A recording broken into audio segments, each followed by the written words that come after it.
Hey, hey, Hello? are we all awake? Mm-mm. I didn't figure. The single time. To conclude that for the rest, to conclude this for the final show of 2025. Actually, last week you didn't do it. Yeah, but now unfortunately, it's back to what it used to be. Good habits die hard. You could only behave for a minute.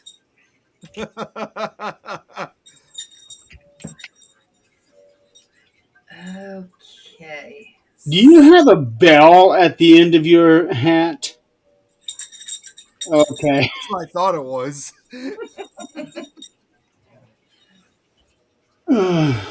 Let's see. Still getting this thing shared out.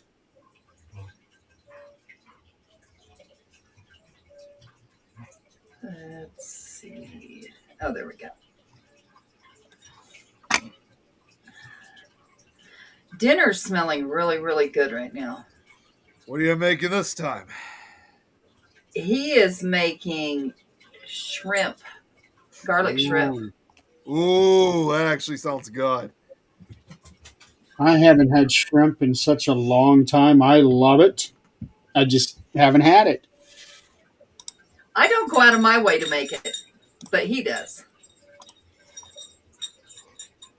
So, Next, how's the weather been, everybody? Oh God, it's been I was terrible. on Zach's show last night, and all of a sudden I get Jan and one of the girls from Pueblo, Stephanie, message me and say, "Hey, are you okay?" I'm like, I think I'm okay. What's going on? We were already at work to shut it down or go into office because we have generators at the office because they were supposed to shut down our electric. We've known this for a week because the winds were so bad. And last wind caused fires, like lots of fires. I think I remember you saying that last week. Yeah. So now they were going to shut it down. And we're like, okay. And so we were all prepared. Not a bit of wind all day long. I was really hoping to get off work, truth be known. But um, we didn't. And so I'm like, okay, well, I come down here at 6 o'clock, do the thing with him. About 7 o'clock, I get these messages, and I'm looking, and there's fire. It says Greeley. Oh, I'm like, excuse me. I go open the door, and the wind is just awful. But it was almost 70 degrees yesterday. wow. Let's see. It's currently 51 right now, but it was warmer earlier. It hasn't been bad. I cannot complain. Other than the wind, I cannot complain about the weather we've had. Yeah, I wish I could. I wish I could say the same, but to put it in a simple perspective, I'm sure it's probably the same for you, Jeremy. Is we lost all our white, our snow, so we pretty much lost our white Christmas. Not yet. We still have a little. Well, actually, maybe now it'll have gone away, but we still had just a little bit of snow here and there. But it's raining right now, so I'm guessing it's probably all gone now. Yeah, that's once again, it's probably the same rain system that we had earlier today. So it's very disappointing. Yeah, ours for the most part is pretty much washed away. We're in the 60s all week. Next Wednesday is going to be 62. Oh wow. Yeah, they're I'll saying take it. like over. They were saying like on Christmas Day. Of course, I mean yes, it's still a few more days away, but they were there were forecasts saying that it was going to be 50 degrees on Christmas Day, and unfortunately, it might rain that day too. Which that's just going to make Christmas depressing then. Here it's going to be 61 on Christmas, and it's supposed to rain all day as well. Yeah, it's going to be depressing. Yeah. Well, All I well, want, we've had rainy Christmases before. I know, yeah, but it all I just want is palm trees and a tan. Santa can even be in bikini bottoms. I don't give two shits. I want yeah, the but beach, and I'll it decorate makes. that palm tree. I mean, I understand that, but like when it's raining and it's all wet and stuff, it just doesn't feel like Christmas at all. Then it just, Who's gonna be outside anyway? yeah, No. You got to find the bright side of things. yeah, that's right, yeah.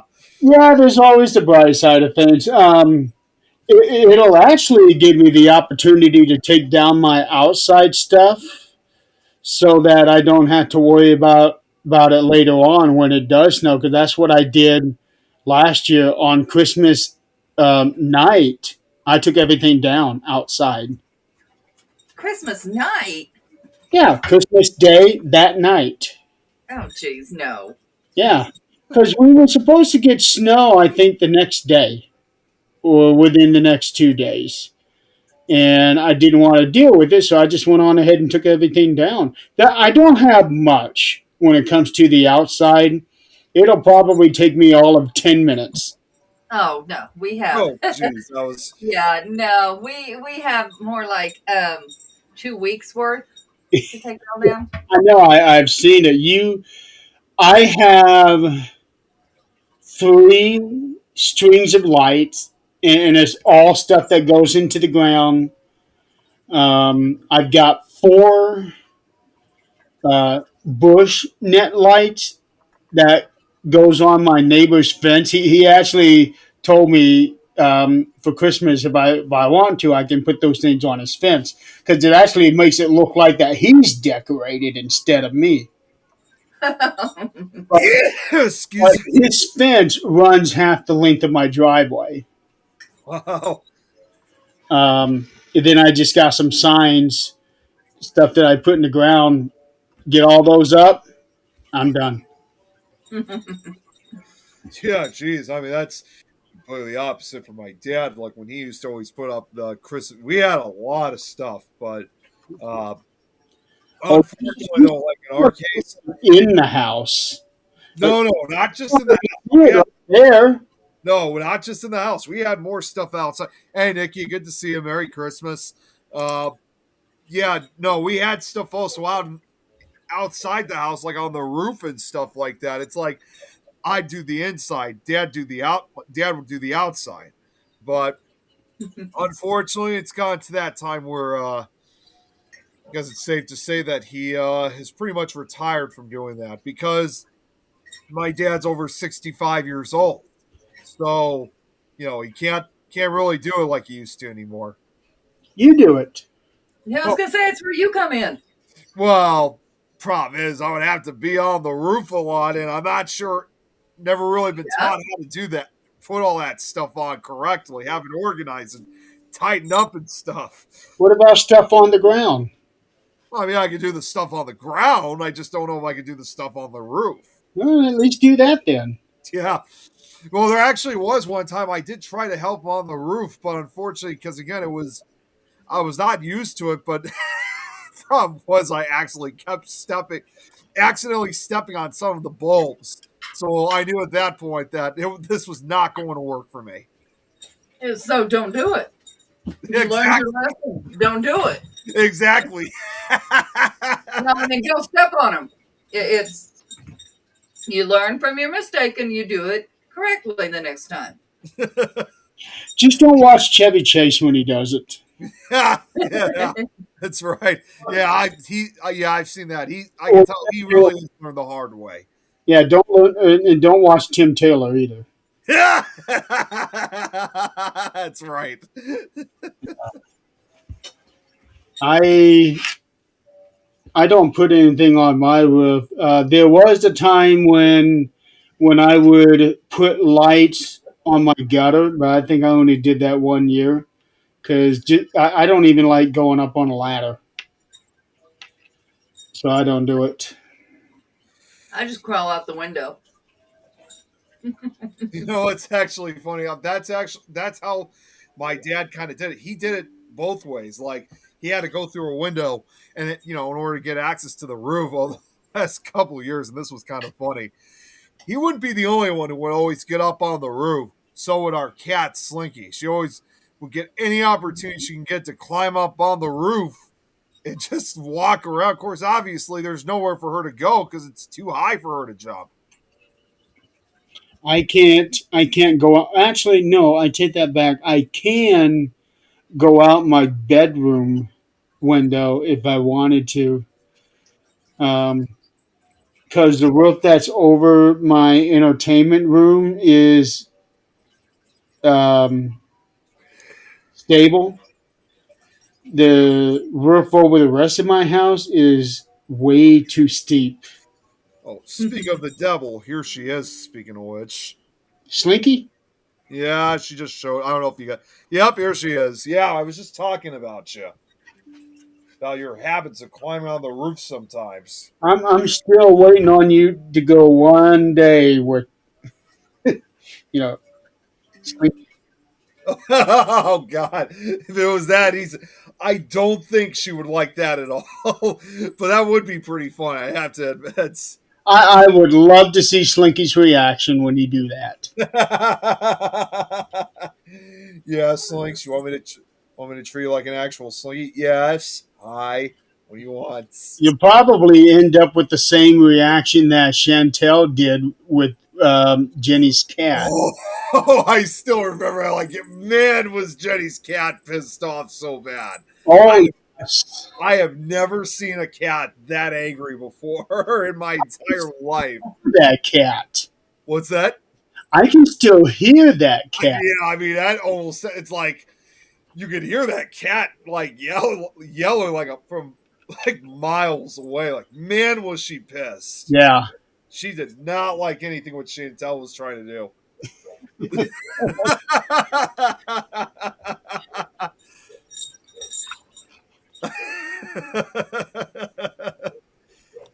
No, I don't need to go to bed, Robert. I just woke up from bed not too long ago. What the hell? I was resting earlier this evening. Usually you're doing your exercise right before the show. Usually I do, but like I said, you have to remember now that I'm back in produce at my store, and because I'm already doing a lot of physical stuff, and of course, obviously with Christmas coming up, it's been busy these last couple days, so it's kind of been changing my schedule around. But Do you have a step tracker? a what? A step tracker? What's a step tracker? It's a thing that you put on your belt and it counts every step that you take. Oh no, I don't, but I do have an app for it though. Yeah. Or a watch? Yeah, no, they actually have something like that on your phone. So I have something like that for the phone itself. Yeah. Yeah, I do have a Fitbit app on my phone, but I don't know if you would be allowed to have your phone on you while you're working. Well, as far as my actual phone, like when I'm at work, I mean, I am allowed to. I do keep it with me, obviously, and even more amazing, I am allowed to listen to music while I'm working. Of course, obviously, as long as I just use one earbud, of course. But as far as anything else, I can't really, unless it's really important. I can't really be texting or using the phone for anything else other than listening to music. It's slinky. Yeah, I've got my iPod right here. So iPod, those still exist. right here. Mm-mm-mm. Wow, I haven't seen one of those in a very long time. This is the second one I've ever had. The first one I had, I don't know, maybe close to 10 years. And it got to the point where it couldn't hold a charge. I would get it fully charged, and in 5 minutes it was dead. So I had to get this one, and I've had this one now for, it's got to be 10 years now. Okay. and it still holds a charge really well. It's got a full charge on it now, and last time I charged it was a week ago. Oh, jeez. Yeah.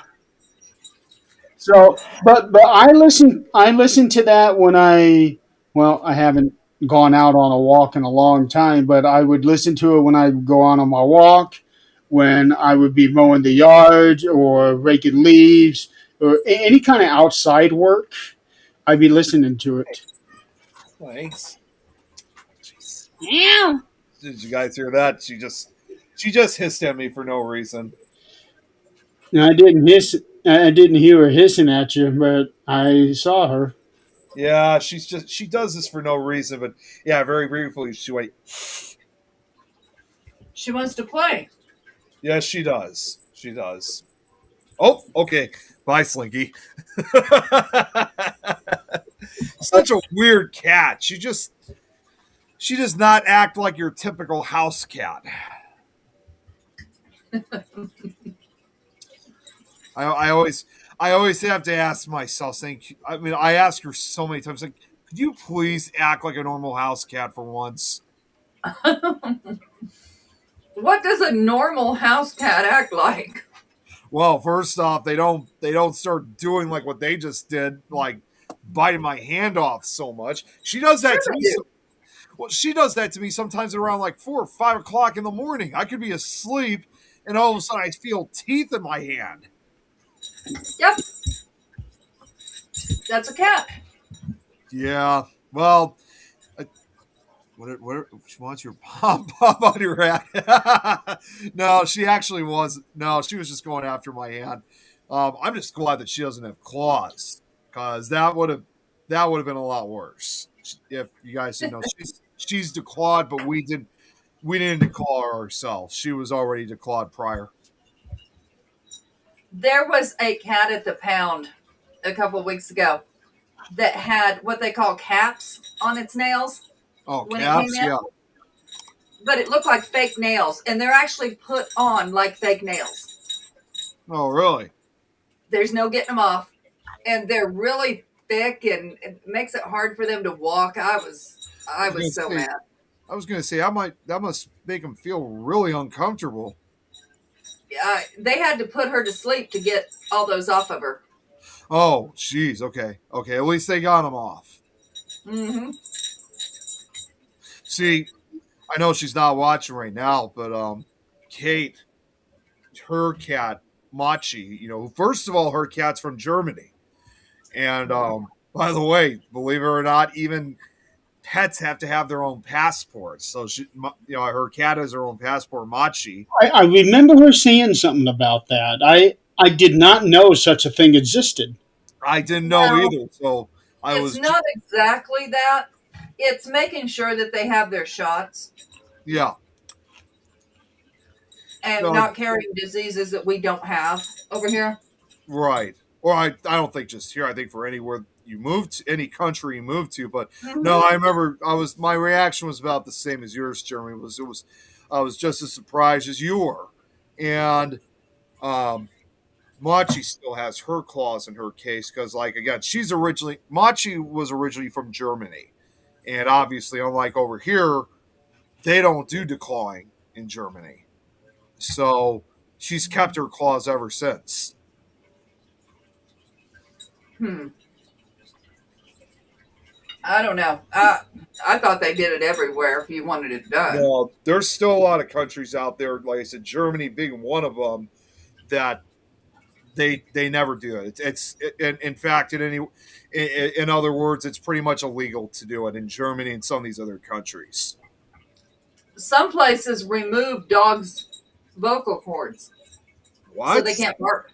Oh, Yeah, geez, that's even worse. we Yeah, do it here. We do it here in this country.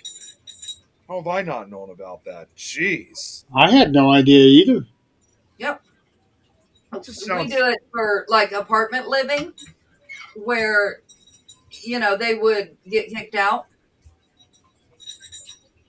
Yep. It just sounds worse. You're literally taking away their voice. Yep. And plus, you're not guaranteed to be living in an apartment building Yeah. the whole time. That would suck. If you do that to your dog, and then a year later you move and say you move into a house, you just did that thing for nothing. You can't reverse it, can you? No, you No. can't. Once your vocal, whether human or animal, once your vocal cords are removed, that's it. There's no going back and refixing that. Yeah. So I So can't even imagine ever considering doing something like yeah, that. I mean, just the dog is screwed at that point. So I mean, this is just my personal opinion. It almost sounds more like, I mean, I get it, but it almost sounds still more like animal cruelty, if anything. I don't know. There's times I want to do it to Ghost.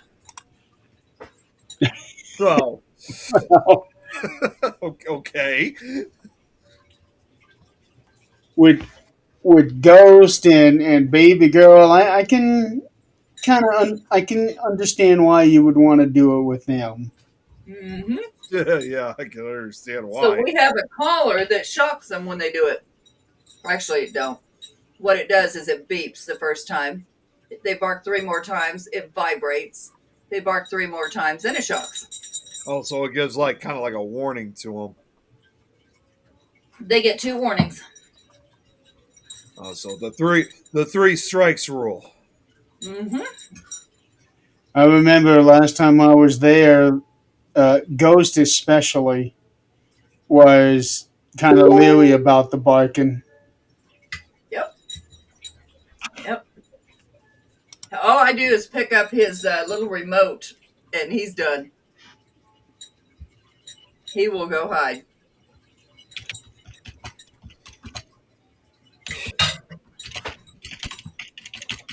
Mhm.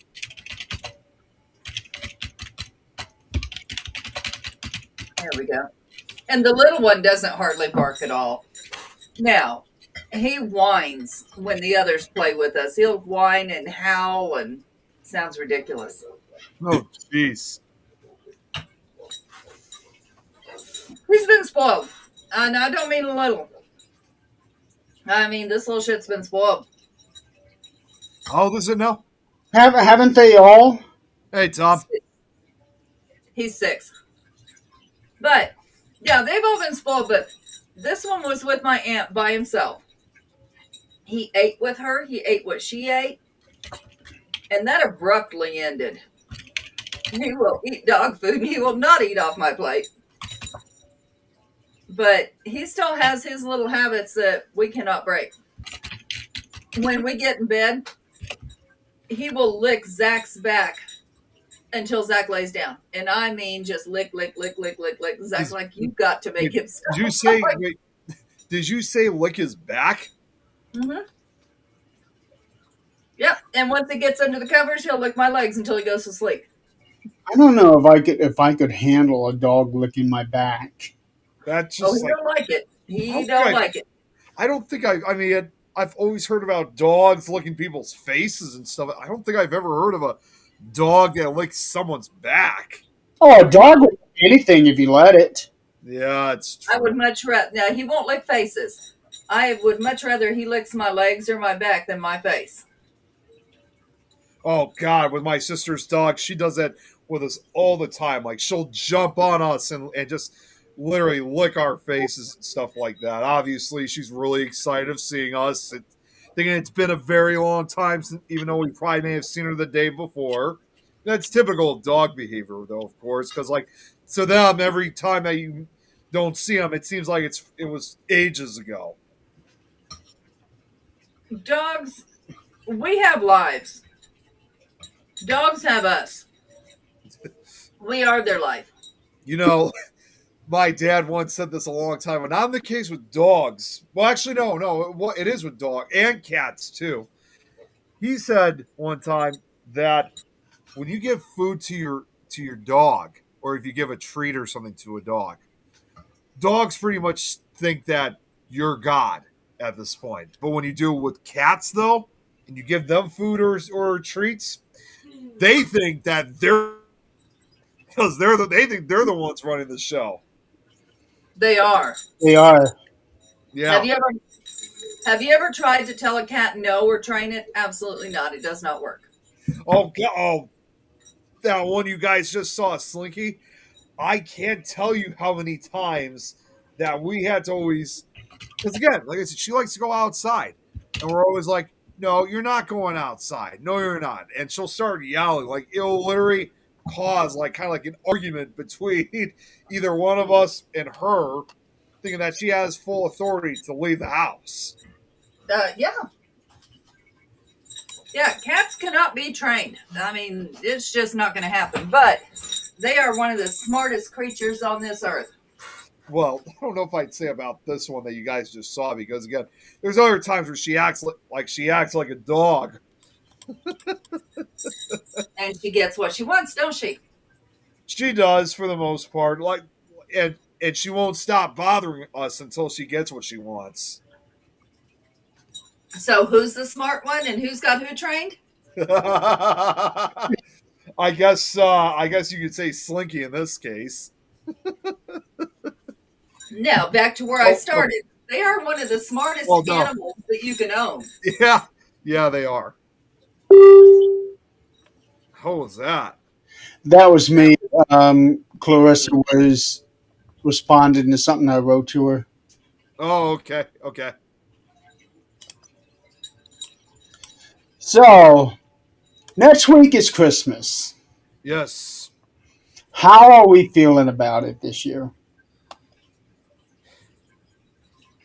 It's another Christmas.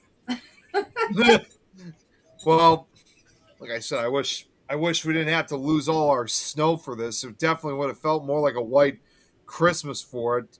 Not to mention they're saying again that it's going to rain, but apart from that, though, I mean, I'm pretty excited for it. Well, you never know. It may still snow sometime, even though they're not calling for. Well, actually, I don't know if they are calling for. Last time I checked, I didn't see anything on it. They were, in fact, even saying that we're more than likely to have what they're referring to it as a brown Christmas. Well, here's the thing. Don't y'all get snow a lot? Normally we do, but that's usually like during the months of January and February. Yeah. Okay, so you'll see it then.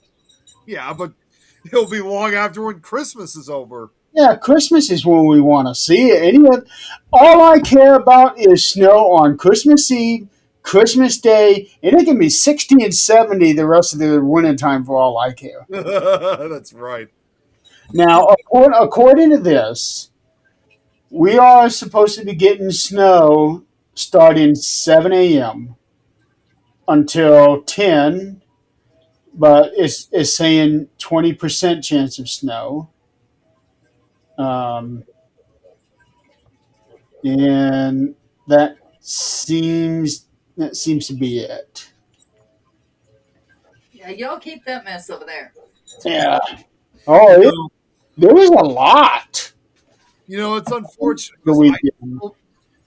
I still remember this growing up, but I've even seen pictures of it before I was born. But based on from what I can recall and what I saw from photos, but like in the 80s, 90s, and early 2000s, we used to have a lot more winters, like actual white Christmases during this time of the year. But it just seemed like that all came to an end once we hit the 2010s, and now that's just like a once in a 10-year cycle. And look who's back. Slinky. Yeah, I think she wants to eat or something. She wants to be fed. So but yeah, it just, when it comes to white Christmases, it's like a once in a 10-year thing nowadays for us. I have spent Christmas in Florida where it was warm. You can be out in your shorts. Christmas Eve, Christmas Day, I've seen them all. Snow, 60 degrees up here in Indiana, have plenty of rain. Yep. Well, and Tom just makes a good point. Yeah, no, it's not like I'm picturing or I'm asking to have a lot of snow. I'm not saying like several inches. I'm just talking just like even just an inch of snow is fine. Just enough to cover the ground. Just to have some around, even just 1 inch of snow, just to fill in the need for a white Christmas, and there you go. It doesn't have to be like several inches. Yeah, well, you can keep it. Nope, I'm good. I wish we could if it wasn't melting or washing away. We That's got actually people the reason. traveling, so no. That's actually the reason why what you guys see. I mean, I know you guys always see me decorate all the time, but this is especially why I put all these Christmas lights and stuff. You guys can see I particularly use the color blue to kind of give it almost like and white too, to kind of give it like a wintry like feel. I just think, you know, even if we don't get an actual white Christmas, this is kind of my own closest I can get to kind of like a fantasy spot for a white Christmas. This is as close as I can get. So you're in an ice castle. Well, since you put it that way, I guess you can say it is like an ice castle. Yeah, you've created your ice castle. Yes, I am. I'll tell you what, I had some wicked icicles hanging off my gutters at the back of the house. Oh yeah, me too. Me too. Yeah, there was one back here that went all the way to the bottom of my window. Oh really? And it was like this thick. And so I was taking a shovel, going all along the gut back and forth, and back here, one of them was hanging on a cord. I didn't realize it because you can't see it because of how thick the icicle was. So I broke it, and it was just dangling there, and I'm thinking, how am I going to get rid of this? I don't want to smack it with the. Wow. That was the first for me. Probably should have just let it melt.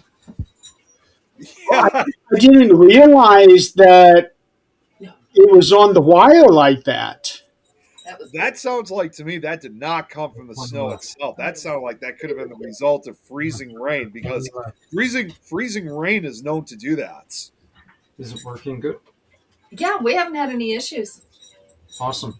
Zach got a thing from T-Mobile that streams because down here he's always losing connection or it's really slow or whatever the case might be. So he got something that, like, I don't know, does Wi-Fi down here. A booster? T-Mobile Internet. T-Mobile Internet. Okay, yeah. A booster? No, it's the actual internet from T-Mobile. Ah! Zach, I just wanted, get away from that microphone. what's that? You sound like you're right next to the microphone. Yeah. Ooh, Wow, see, I'm not even close to it. Yeah, you're like loud and clear. he's You were, not far away from me. I know, when you first started talking, it's like, oh! Wow. That was pretty cool. Welcome to my life. Hey, you marry him. That's your fault. What are you doing, Ghost? He chased you off, didn't he? So let's talk about some Christmas favorites, shall we? No, why not? Yeah. Start with an easy one. What's your favorite Christmas movie? Oh, you asking me that or Adrian that? Everybody. Well, Nick. well, I mean, obviously, you know one of my favorites, Jerry, because we were just talking about it last night. Um, obviously, one of them, Nightmare Before Christmas. But in addition to that movie, like as far as an actual Christmas film, I would have to say we watch this every year, and I can guarantee we're going to watch it. We're definitely going to watch it again this year for on Christmas Eve. It's a Wonderful Life.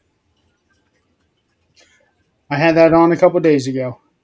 Great movie, classic. Do you watch the original? There is only an original. There's been some remakes. Not that I know of. Are you talking about the one where they colorized it? Yep. And Oh then yeah, we've seen the colorized version. The color just doesn't really fit in too well. We prefer the black and white, the original version.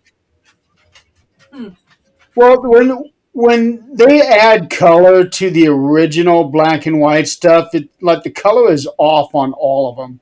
Yes, it is, and it may not even be truly facts of what the actual colors were.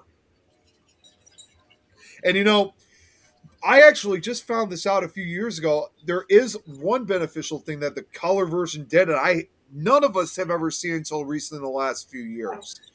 But it's still in a rather early part of the movie where George Bailey is still a kid, and when he's working at that pharmacy drugstore, and when he discovered those pills that were poisonous, showed them to his boss, and Yep. then he started slapping him, as a result. If you guys have never seen, his ear starts bleeding. That was actually real blood. Like, he actually got smacked during that sequence, and the director of the film immediately, I mean, they stopped immediately. They're like, cut, cut, cut. Yeah, because that wasn't supposed to happen. Yes, the slapping was supposed to happen. No one, of course, like anybody, like anything, no one was supposed to actually get hurt.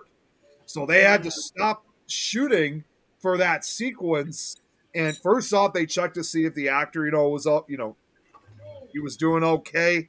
But then, here, hold on a second. I should have had this ready beforehand. What was that they said about give me a second here while I'm looking.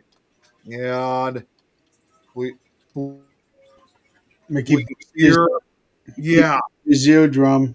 his eardrum. Okay, so here's what I was talking about. Okay, that famous ear bleeding scene in It's a Wonderful Life happened because the actor playing pharmacist, Mr. Gower, H.B. Warren, actually hit the child actor Robert J. Anderson, young George Bailey, hard enough to make his ear bleed. A real accident during filming that director Frank Capra kept in the movie because it was so powerful.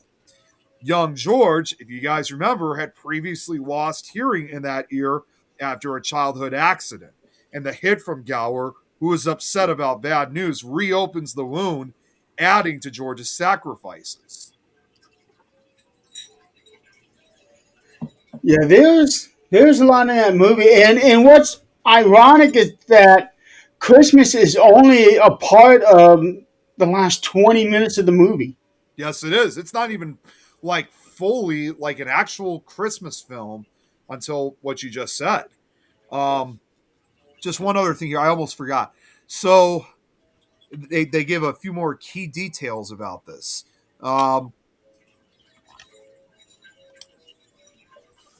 Okay, yeah.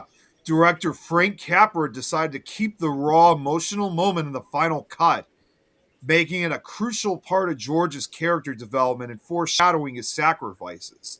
Robert J. Anderson, the child actor, later confirmed that Gower, who had been drinking, hit him for real, leaving his face red and ear bloody. So those are real slaps that he gave. Now, That's definitely here's something that I didn't know about the movie.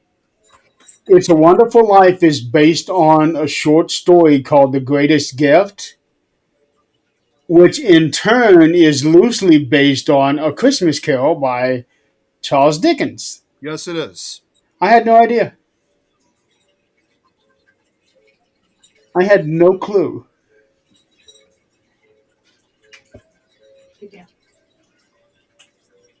That's pretty awesome, though. Another movie that I really enjoy watching is what was it? Oh my god, it was just like right at the tip of my tongue. Well, it's not actually. It's not even fully. It's not even really a movie. It's more of one of the animated specials. And by the way, this year marks the 60th anniversary of it. But my mom and I, every year, we always watch Charlie Brown Christmas every year. And Yeah, that's a staple. Yeah. yeah, that one, that is. I actually found the original night. Hey, Jill, there she is.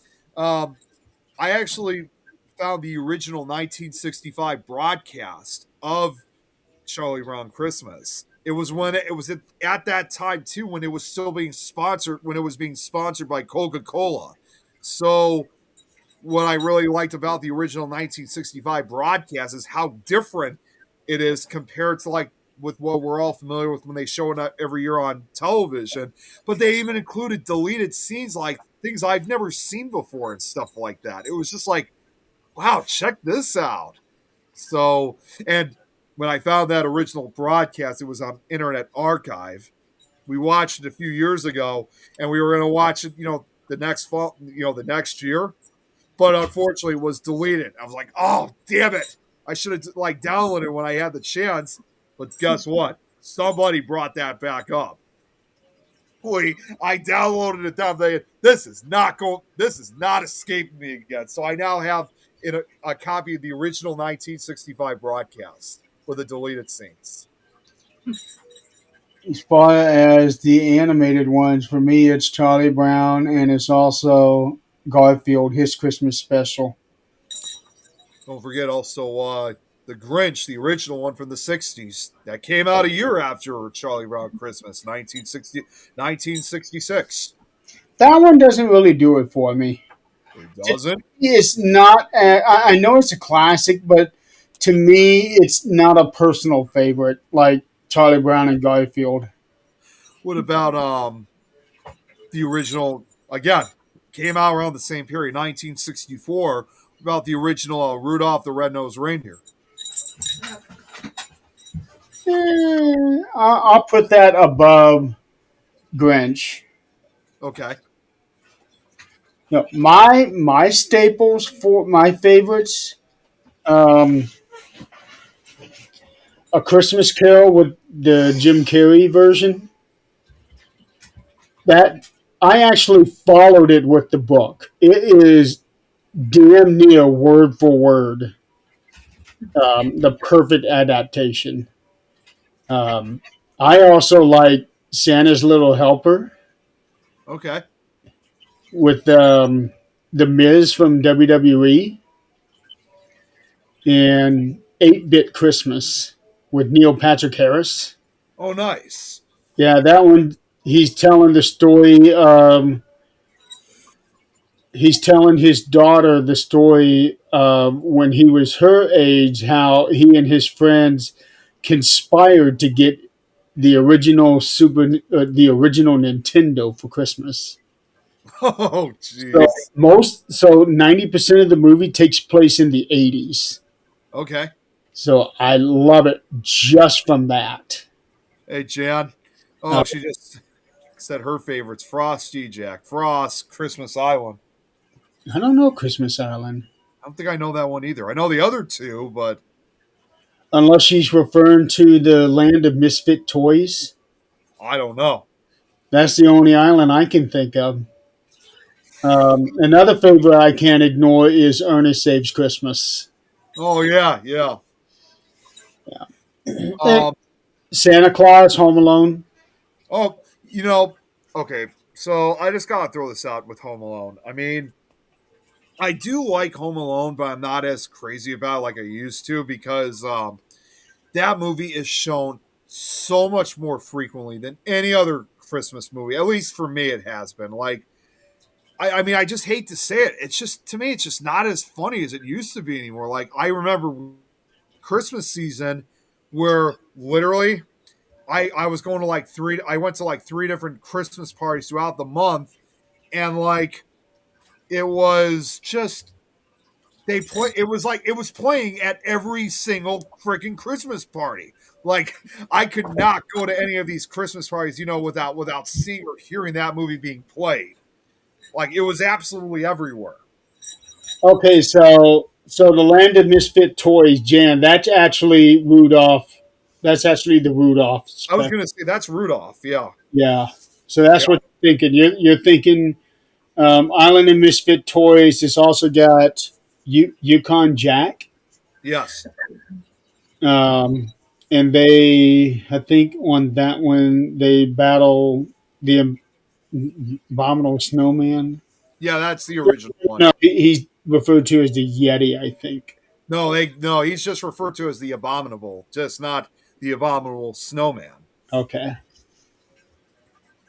Oh yeah, I'm glad Jan agrees on Peanuts, Charlie Brown. Yeah, like I said, we not only just watched the original one from the '60s. We pretty much watched like every Christmas classic they have. Which, by the way, they have made so many more than you guys could ever possibly imagine. Like we have like a whole marathon of the different Christmas specials of Charlie Brown and Peanuts, and of course that also extends to the New Year's because then you got Happy New Year, Charlie Brown, and She's a Good Skate, Charlie Brown, both from the '80s. Well, when you look at the Rankin Bass Productions, I actually have two DVD sets. One is the original seven classics. It's got Rudolph, Frosty, Frosty Returns, Santa Claus is Coming to Town, um, Cricket on the Hearth. You're Without a Santa. That's another one I just thought from the early '70s. That one is on the second one. Okay. Let's see, Rudolph, Cricket on the Hearth. Oh, Little Drummer Boy. Jill just mentioned that shortly after I said it. Uh, The Meister songs, yeah. okay, that's the seven. On the next one that I got is The Year Without Santa. There's 10. Year Without Santa, The Stingiest Man in Town. Nestor, the long-eared Christmas donkey. How the Grinch Stole Christmas. Yeah. Leprechaun's Christmas. No, Leprechaun's Christmas Pot of Gold. Pinocchio's Christmas. Frost. This one's a much older. I don't even know why they included this one, but Frosty and Rudolph's Christmas in July. Oh yeah. Yeah. Okay. Uh, Damn, what else is it? There's 10 of them altogether. While you're thinking of the rest of them, Jan brought up, there's another big favorite of mine that I always watch, Polar Express. I actually saw that when that first came out in theaters back in 2004. I still remember that like yesterday. That one was a fun one. I got the soundtrack to that one. So I got a little funny story to tell you about that. Here it is. Twice the Night Before Christmas. Rudolph's Shiny New Year. Oh yeah, that one also from the '70s. Yeah.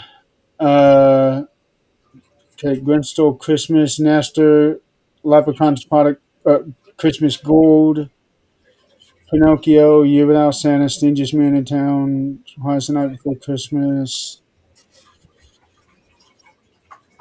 No, that's it. So I just thought of, so I got a little funny story to tell you guys about Polar Express. When that first came out in 2004, was Chris. Oh, let me just answer this quick.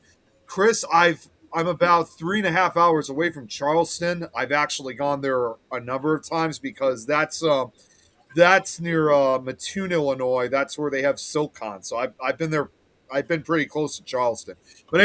Anyways, so how we actually got to see the Polar Express, it was very unexpected because I was only 11 years old then, and this was one of my last times I still had to go to, like, this was one of the last times that I actually went to the movie theater with my parents before I was allowed to start going on my own. I mean, obviously it wasn't until I was 13, but anyways, we did not intentionally want to go see Polar Express. I wanted to see, believe it or not, because it came out around that same time, was when The Grudge came out. So this was like literally my first take watching this was my first time trying to see a horror movie in theaters. So we went to go see The Grudge, my dad and I. And I would say probably after a half hour, 45 minutes, I think it was just getting too scary for me at that point. Again, I was only 11, and I still remember the part that we left. I was like, all right, I think we're done here. It was the part where Sarah Michelle Gellar's character found the closet to the attic, it's all taped up, and she's trying to get all the tape off because she could hear the cat meow, which was the cat boy. But literally, that's like, all right, we're done. So my So that gives me another question to ask. But let's get to Adrian, her favorite Christmas movie. Yeah. Miracle on 34th Street. Oh, there you go. Which version? The original, as far as I know. I've only seen the one. Oh, yeah, I know that there's two of them, and they are so incredibly close. Yes, I am, Jan. Said I was a baby because I said how old I was back then. You okay there, Max? What's going on? Is it the one with Natalie Wood? Yes. Okay, What's going on? You don't so quit. that is the 1947 version. So what I was just gonna say real quick, so like after I walked out of the theater from seeing The Grudge, my dad, of course, was like, well, we're gonna have to go see something. You know, we can't just simply walk out of the theater, like just leave Yeah. because we paid for the tickets already.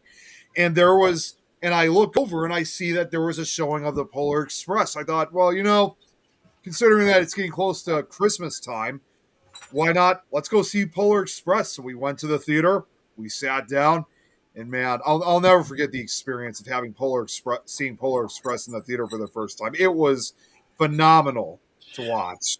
That movie moved the needle when it first came out. Yeah, That it really was did. Die Hard. Yeah, Die Hard's another one. It is not a damn Christmas movie. Yeah, well, Jeremy, you've heard Don say this. Don might disagree with you on that, Adrian. Well, yes, It happened during Christmas. That doesn't mean it's a Christmas movie. received at a Christmas party. That constitutes Christmas movie. No. Yeah. No, this is the same Grinch. Bruce himself said it is not a Christmas movie. No, and coming from the Grinch, who does not like Christmas music or Christmas movies. No. One more. What is your favorite scary Christmas movie? I don't know that I've ever watched a scary Christmas movie. Outside of Nightmare Before Christmas, even though it's not really that scary to begin with, I would I have haven't to even watched all of it. Really?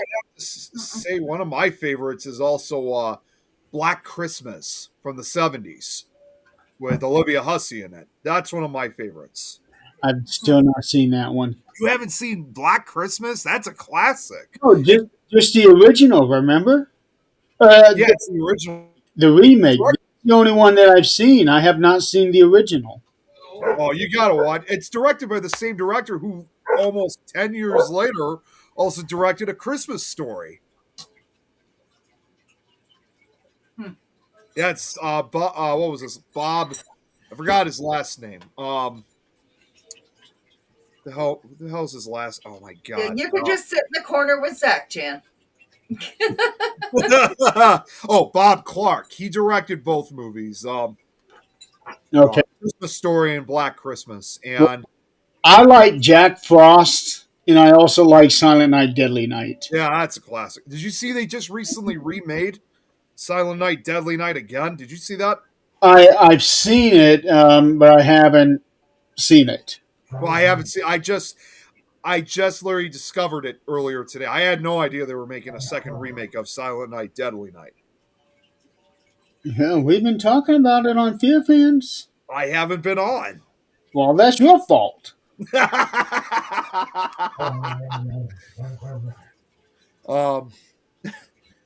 trying to. There was also one other one I was just thinking of. That's the hell was it?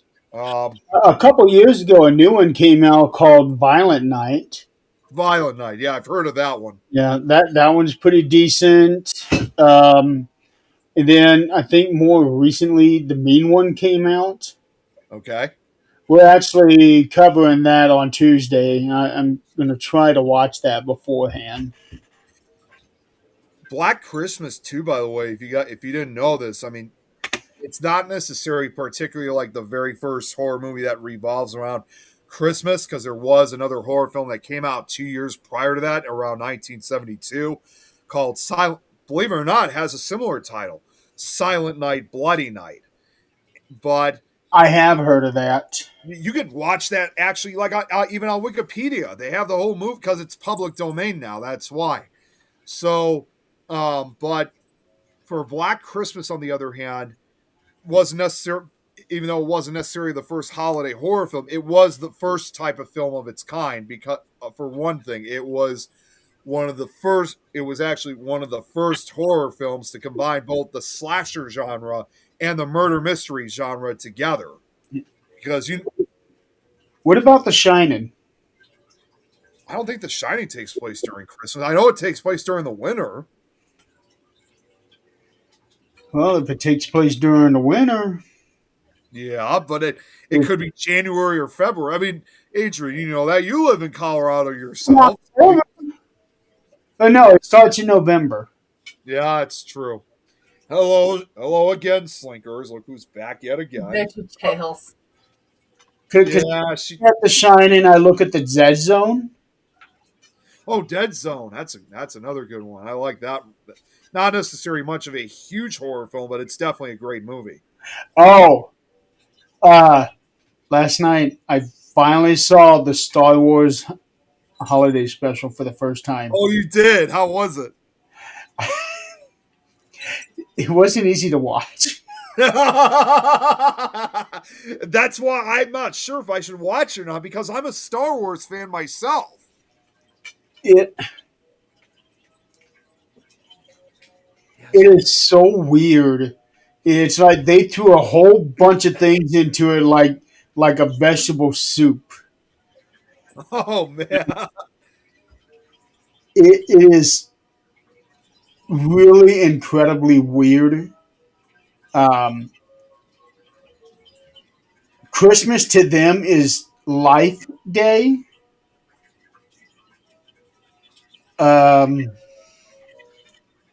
It's just really odd. Put a few other Veggie Tales, Little Drummer Boy, Nutcracker, Prancer. Jill just said Shining should count because it's during Christmas. There's a blizzard and everything. So yes, for the ladies who remember the holidays or Love Actually, those are so sweet. Actually, you know what? Having said that, Jill, I really enjoy Hallmark Christmas. Oh God, my mom watches that like almost every day. I can't stand Hallmark. A Cozy Christmas Inn. It's got Judy Sweeten in it from Full House. A Cozy Christmas Inn, Christmas in Rockwell, the Christmas Contest, Lights, Camera, Chris. I love those movies. I really do. But what gets me is that they make like 100 of them every single year. That's what I mean. They make so many of them. Yeah, it's hard to keep. It's hard to keep track of them. But here in the last couple of years, the ones that I've taken a chance on, I really enjoy. Another recent favorite of mine is, oh no, I've already mentioned it, 8-Bit Christmas. Yeah. Christmas with the Cranks. That's another really funny one. Yeah. I was just thinking of I don't know if it was a Christmas film. I know it was from Hallmark. I did briefly see this. I got a kick. I will say this is one of the few times I got a kick out of this because I saw a familiar actor in this film. Again, I don't know if it was Christmas related or not. It was definitely on Hallmark. But I'm sitting down. I needed to talk to my mom about something. And then I turned over to the screen because she's watching Hallmark. I was like, holy crap, is that Bruce Campbell? And it was some Hallmark movie Bruce Campbell was in. I thought that was pretty awesome. Of course, obviously, my app just thinking, groovy. Another one that I really love from my childhood is A Very Brady Christmas. Oh, yeah. That's another one. Good That one. was real good. I actually got it over there, but I still have it on VHS. from when we videotaped it when it was airing back then. That's awesome. I watch that every day.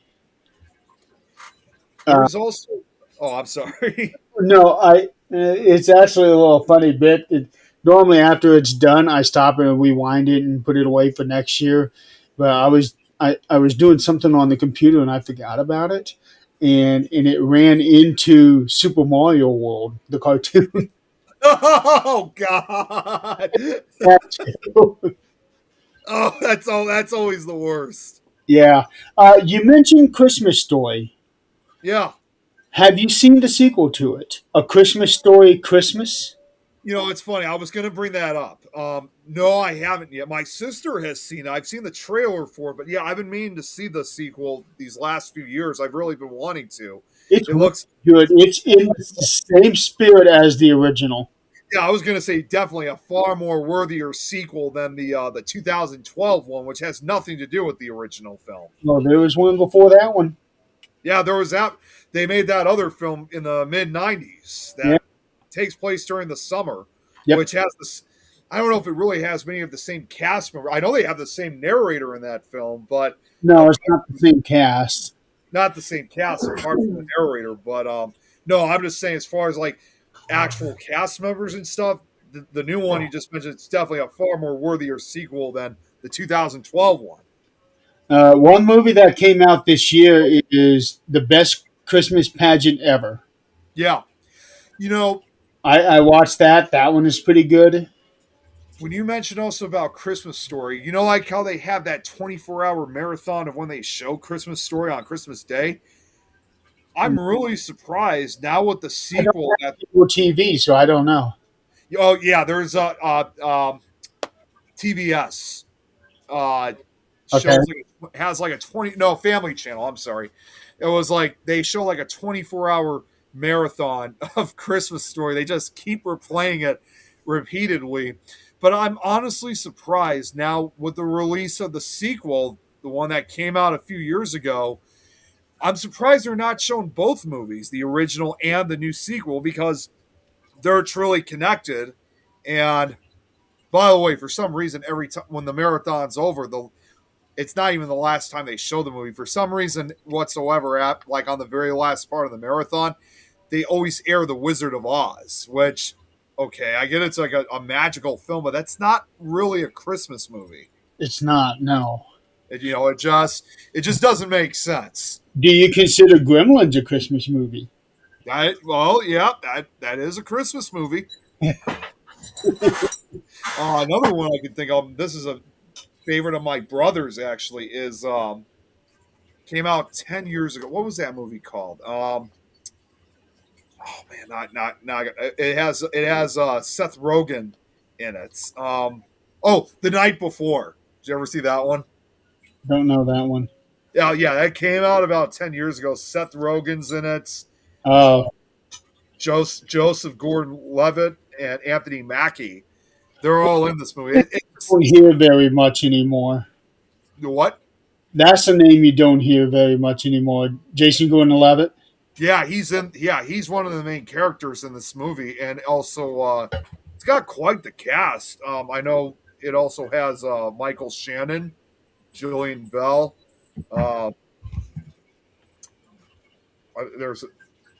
There's one more I'm thinking of, and it's like Tracy Morgan is even in it. So James Franco, Baron Davis, Miley Cyrus even is in it. So it's got quite a lot of big cast. So that must have been before she went crazy. Yeah, it was. This was back. This came out in 2015. So Before she was riding a wrecking ball. yeah, it is. But it's a hilarious movie. My brother and I, we watched it every year too. Um, I'm sure Daddy's proud. let's see. Another one that I watched. I watched for the first time this year. It was made 30 years ago. It's a Hulk Hogan movie. Oh, Hulk! Oh, wow! He actually made a Christmas movie called. I had no idea there was even a Hulk Hogan movie. He's made a lot of movies. Yeah, I know. technically Alien is also Christmas because they get a little tree. I don't remember them doing that in Alien. Yeah, I don't either. Gremlins, certainly, yeah, there's the tree. Well, and they also play Christmas Baby Please Comes Home right at the very beginning of Gremlins. I like to spot the little things in my films. Okay. Yeah, So, what's everybody's favorite Christmas song? I heard the bells on Christmas. I knew you were going to say that one. Okay. I was just listening to that just yesterday. I just thought about our video we made a few years ago. Yeah, I loved that video. Oh, that was great. Can you believe it was like 5 years ago that was made? Yeah, I know. That was the last one I had made too. What the hell? Where did all the time go? What the hell? I know. I know. Nick, you'll find this out. The older you get, the faster time goes. Yeah, it does. I was 27 years old when I filmed that. Hold on. Oh my god. Speaking of which, there's actually a film based on the events that led to the writing of that poem. Oh really? Yeah, it's called "I Heard the Bells," and it is about from shortly before Henry Wadsworth Longfellow's wife burned to death. Oh. All right, come on. That Come on. led to him not writing ever Get up here. again. Get up here. Then the events that followed, his son going to the war, led to him writing Christmas Bells, which is the original poem. And 100 years later, they started using that for a song. It's a good movie. It's called "I Heard the Bells." I actually found it at Walmart a couple of years ago. I really enjoy that one.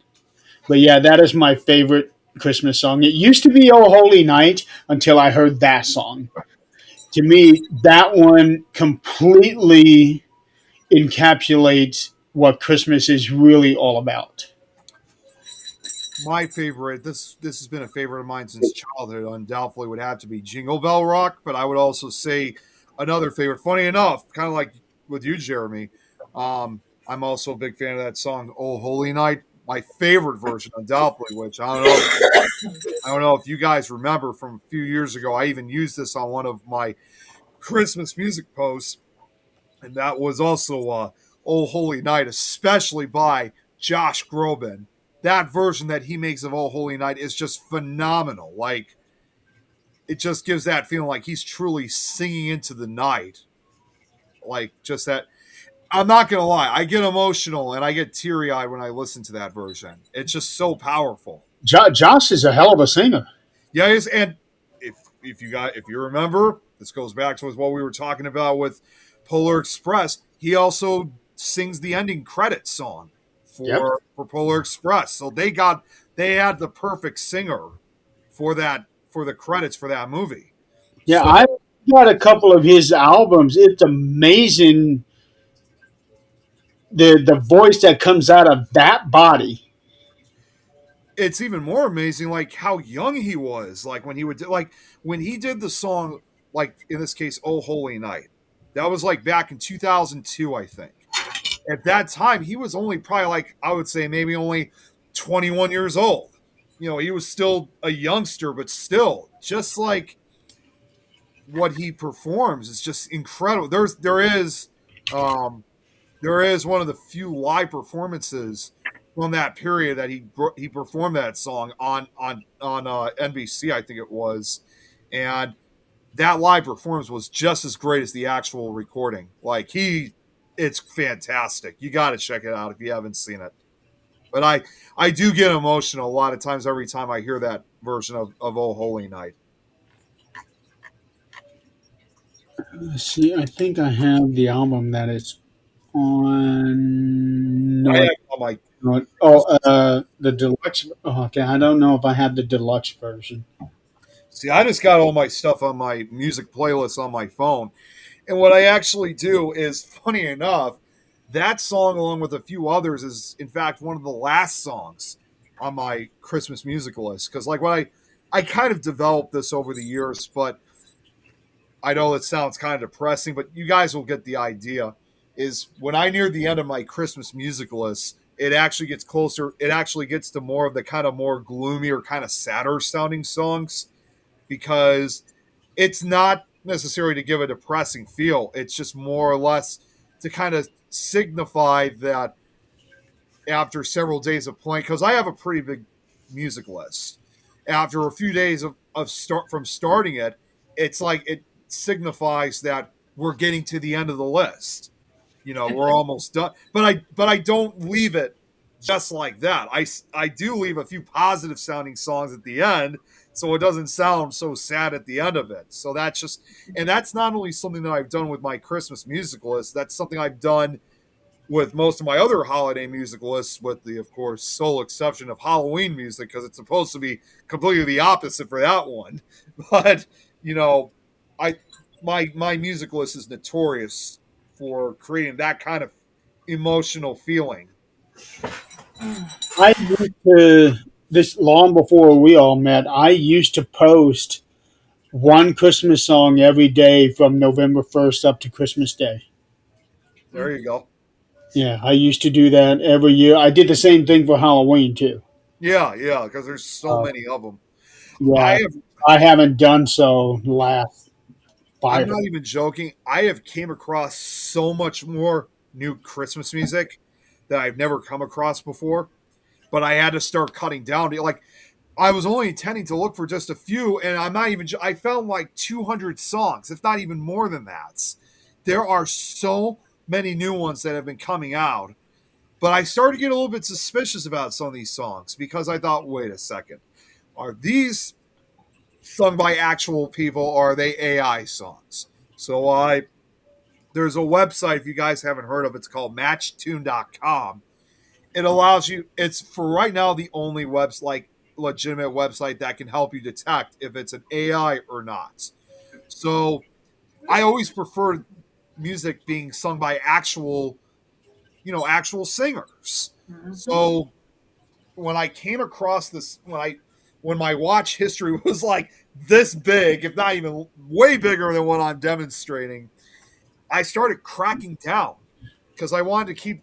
Yes, I wanted to keep the real music, but I also didn't want to have all this AI stuff. So that's when before I download and convert a song, I always go through Matchtune.com, and it tells you whether it's a real if it's humanly made or not. So, but even with the songs that I have cut out that have been revealed to be AI, it's still so many. I honestly don't think I'm going to get all this music ready in time and put on my phone before Christmas. I think it's probably going to continue even after when the official holiday season's over. But one thing I know for sure, I am never doing this again.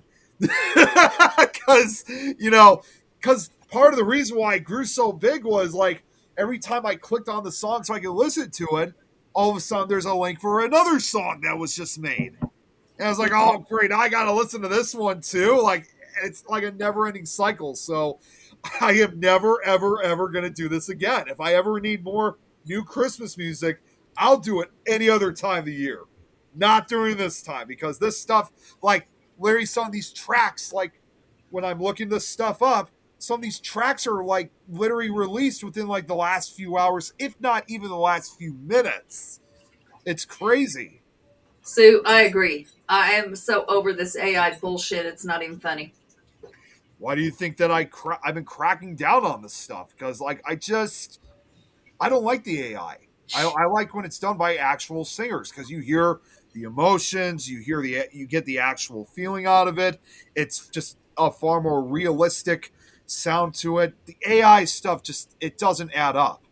Well, the books that we listen to going to bed, half of them are read from AI now. I mean, I do have maybe some exceptions, but for the most part, I keep the real stuff. I don't. I don't like it. I don't like it. I mean, Go through the Audible list to look for thing. I see where it says virtual voice. I clicked on listen to samples just to see what it's like. They sound okay, but when it gets to the actual dialogue, there's no difference.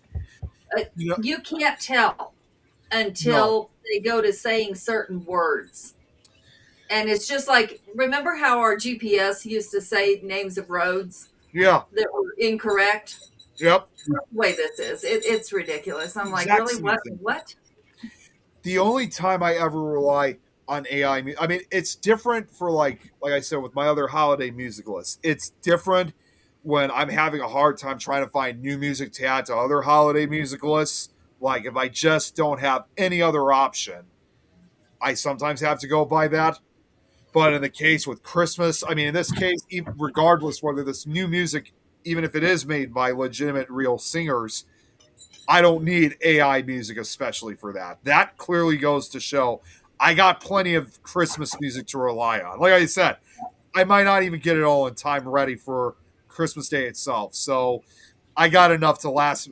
I probably, as I even said to my mom one time, I probably now especially have enough Christmas music to last me an entire zombie apocalypse because there's so. It's probably now even bigger than I'm not even sure. It's probably even bigger than my Halloween music list, and that was usually the biggest list for the longest time. So our playlists say a lot about our It's by personalities. everybody. Halloween, not so much. Well, for the Yeah. longest time it was Halloween, but now it's truly Christmas taking over it. But I'm sorry, Adrian. Go ahead. What were you saying? So our playlists say a lot about ourselves. They reflect who you are. So my favorite Christmas songs: 12 Redneck Days of Christmas. That It, one does not surprise me at all. You know, that's the classic term of saying if you like listening to 12 Rednecks of Christmas, you know you're a redneck. you haven't heard that song, have you? No, I haven't, but just after I hearing the need you. title, No, stop right there. Stop right there. I need you to stop right there. I need you to mute yourself like you so much enjoy doing. And I need you to look up that song and listen to it for the next 2 minutes. That's what I need well, you I to do will right I now. will say this. There is a similar song that did have something involving a redneck that I have. There was actually a song that came out, I think, like 20 years ago called Leroy the Redneck Reindeer. Yeah, no, no. I need you to just mute yourself and listen to that song. That's what I need you to do. Yeah, it's a Jeff Foxworthy. It it is good. Just mute yourself and listen to it. He, he's Uh, he's already muted. Christmas Cookies is another one. That one's just cute and funny. Yeah, I don't know that one. It is just cute and funny. It's a country. Um, and then Santa looks a lot like Daddy. I Jill posted. It's not Alien. It's Prometheus that she was talking about. That has the Christmas tree in the background. Okay, okay. Yeah. So it's on Prometheus. Hold on one Okay, second. so she says, what's your favorite Christmas pastime to do during the holiday? Or your favorite part of the whole Christmas season? Past. Decorating. Mine's decorating. I'll be right back. I tried listening to it, but because you guys are speaking, it's hard to hear. So I'm going to grab my earbud. I'll be right back. Okay, you do that. But you got to come back because I want to see your face while you're Yeah, watching it. was.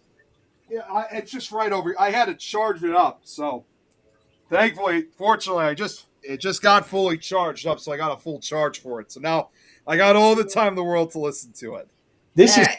this is history in the making, folks. Nick actually has something charged during this show. That's right.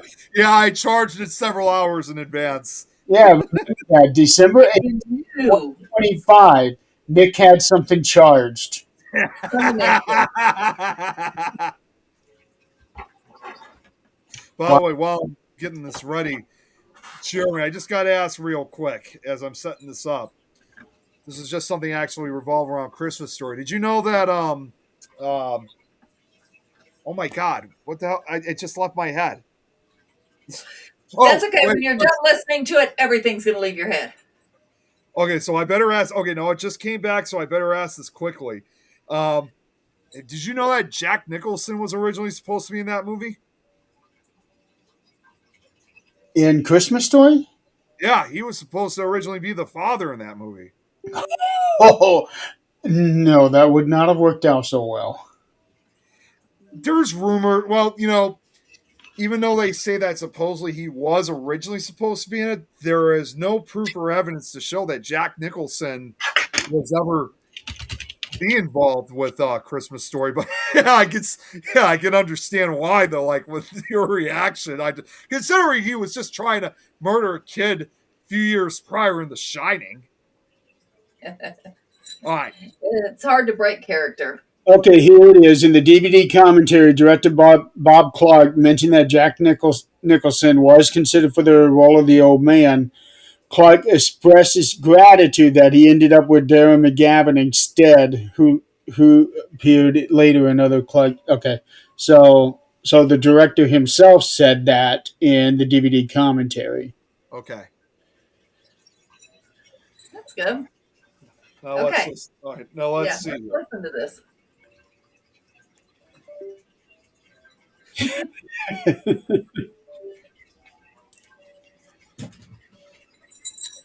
Why do I have a dog jumping up, down, up, down, up, down? He's already laughing. Oh my God.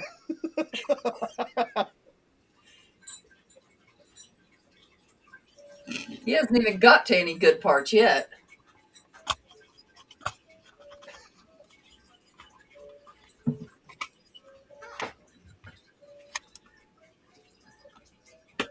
When he gets, Oh my God.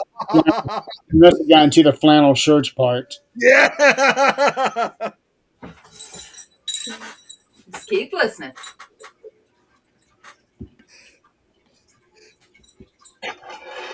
Favorite pastime?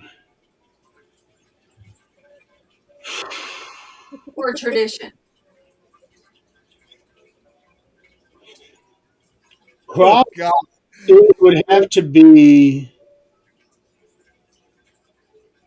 It would have to be the Christmas breakfast that Mom would always make every year. She had this casserole um, with potato slices and Ooh. peppers, lots of cheese. I don't remember what all was in there, but it was the most delicious thing. And it was one of those special meals that she made for very special occasions, and she made it for every Christmas. Oh, wow. Oh, That cool. was out of touch. And they have not had that ever since she's passed. Mm-hmm. So it's been a very long time since I've had that casserole. He must have gotten to the condoms part. No.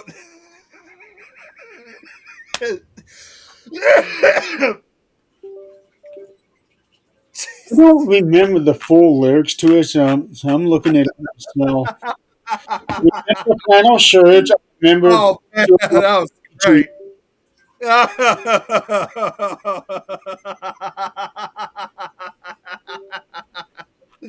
Oh, that's really funny.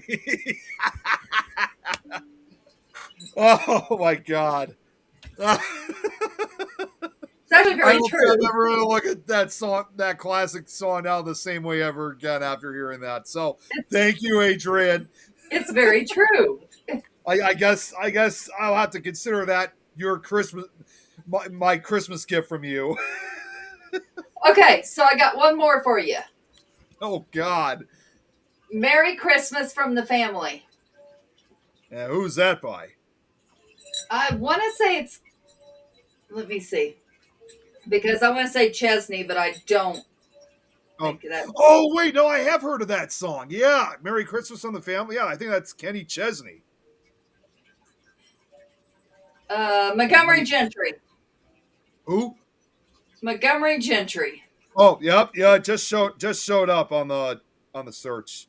And I'm sure you have not heard this one. I was gonna say I've heard of Kenny Chesney, but yeah. It's a family Christmas party, and what happens at a family Christmas party? Well, first off, give me a second here because, as usual, a damn ad is playing on my phone. You drink, I would assume. Oh, that's only part of it. I'm trying to think of what else. Oh, wait, hang on a second. Jill just said, I'd make such an awesome Santa Claus with that wonderful holly jolly laugh of mine. Yeah, I could see that working. All right, let's. Santa Claus, I'm actually surprised he doesn't have that damn mitt over his face. Here, I'll be right back. Stay put. Had to go and open my big mouth, didn't I? I think as kids, my kids, I always had. Nick can be the holly jolly laughter Santa Claus. I'll be the sexy Santa Claus. Uh-huh. Hey, that's what Jill said. Huh? That's what Jill is saying. Oh. Yeah, she's voting for me still as sexy Santa. Okay, well, That's what you're saying. That's Jill. Now, before that happens, you got to take half those clothes off first. That is not going to be a pretty sight. I can tell you that right now. That is not going to be a pretty sight. What is it? I guess our Christmas tradition was each kid got to hang their ornament on the tree first before it was decorated. And I did that with my kids, and we'd take a picture as they were hanging it. And of course, my kids were the generation that would just, no, I don't want pictures, Mom. No, I don't want pictures, Mom. I don't give two shits what you want. This is what's going to happen. And that's a conversation we had before that picture was taken. Yeah, it says she missed sitting around her great-grandparents' house with her grandparents after Christmas Eve mass, snacking on appetizers and opening their gifts. It was so excited for them to open what I made them. Open up what I made them. Yep. All right, let's listen to this other song you were talking about. Yeah, let's do that. Now, I will say this, that the one thing that kind of drives me batty about my beard is when I talk, it splits right in the middle. Oh, yeah, that's normal. Is it? Yeah, that's the butt crack chin. I keep combing it, hoping that the strands would get kind of intermingled with each other. It worked. No. That's why bikers, put the ponytail in their beard. Yeah. Well, mine. Yeah, I guess it is kind of long enough to be able to do that, but Oh my God, I actually have heard of this song before. Welcome to my life. Oh, jeez. Yeah, I think I got a different version of it. Yeah, I've heard of this one. Uh-huh. I actually have a beard care kit upstairs. I've only used it once, but it does have it. I don't know if it's wax, but it's this thing that you get out of this little jar that you mix into your beard. Yeah, kind of wax, yeah. Conditioner. Sue said you need beard wax. Yeah, I have something that I can put into my beard, but I don't know if I really want to put that in my beard. I don't know. Try to blow dry it. If I do, it would be very first thing in the morning, because I wouldn't want that stuff on my pillow. No. I was just thinking, by the way, what Jill was saying earlier, saying like I would have that holly jolly laugh. I was also thinking about with what she was saying earlier, because she mentioned another good Christmas classic. Another one I like too is Elf. And one of my favorite parts of the movie was when Will Ferrell ripped the beard off the fake Santa. They started fighting in the convenience store. That part I never get tired of. He's a fake. There you go, Nick. Jill's asking you a question. Try to grow a beard for next Christmas and really pull off your Santa look too. I mean, That- it would take a while. It would take a while, but I could possibly make that happen. No, it wouldn't take a while. From shaving everything off Remember, March and leaving it alone. So What's that? it's a 4-year commitment. This A 4-year commitment. full Oh, full year. I thought you said Yeah. 4 years. Like, wait, what? 4-year commitment. Okay. Because I shaved this off back in March, and I left it alone. And this is how much. This is all that's come out since then. Because when I shaved my head, I shaved my face, and I just let him go. Because I want the full beard for when I go to Reno in March. You Which, know, at that time, I do very fully expect to see Jill there. you know, I don't know if I ever told you guys this, but when I was like in my early 20s, I was kind of going through like this kind of evolution, if you will, when I did used to have a beard, because it's like I decided after I turned 21, I was going to have just like the beard on my chin. And then after when I turned 23, I extended it to having like the mustache. And then after I turned 26, for a short period, I wanted to have a full facial beard at that point. But the reason why I never truly proceeded it was because Tom at one point even said to me, saying, Nick, for the age you're at, I mean, you still have this youthful appearance. You look so much more younger than you actually look. You might want to enjoy that while you still can. So I would take the beard and stuff off until it's actually time to start growing it. So I've kind of been taking that advice ever since. by the time it's time to start growing it, it's because the hair from your head is migrating to your back. Yeah. And Yeah. you're growing it just so you can have some up front. Yeah, that's usually that other song, by the way, that you sent, by the way, I'm gonna have to send that to remember when we had the 3 J's on, Jay, Jason, and Joe. I'm gonna have to send that to Jay. I wonder if he knows that song, because he's a redneck himself. He's not a redneck. He's more of a hillbilly, but I'll still send it to him anyway. There's not that much difference. Yeah. I often If he does not know that song, he just gave up his redneck card. he was originally from Kentucky. That's what I'm saying. He's as redneck as it gets. And now he lives in Ohio, so It's okay. I live in Colorado. You think my redneck status stopped? Absolutely Yeah. the fuck not.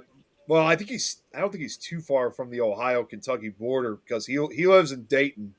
So, yeah, I don't He's even think he's that in- far. Huh? He's in a city. I feel bad for him. Well, I don't know if he actually is in the city of Dayton. He might be on the outskirts of Dayton. City life is completely different. I'm telling you. Yeah, it is. I know that. I live 20 minutes away from there. You live there. Yeah, okay, yeah.